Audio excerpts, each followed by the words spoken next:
Welcome to another tech video. Today we're going to be going through your question, answering it, and hopefully finding that solution for you. Guys, remember to stay a little bit crazy, like me, and hopefully get to that resolution. Now, let's continue on to that video.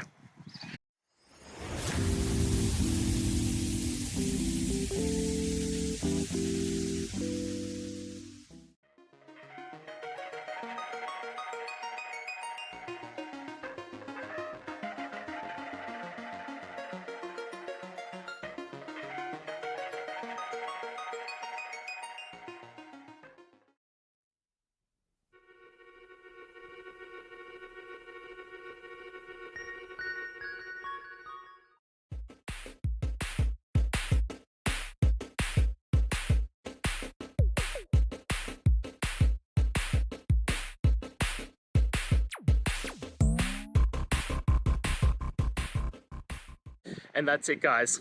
I hope we've gone through the question and found that solution you're looking for. And look, if we did, please hit subscribe. I'd really appreciate it.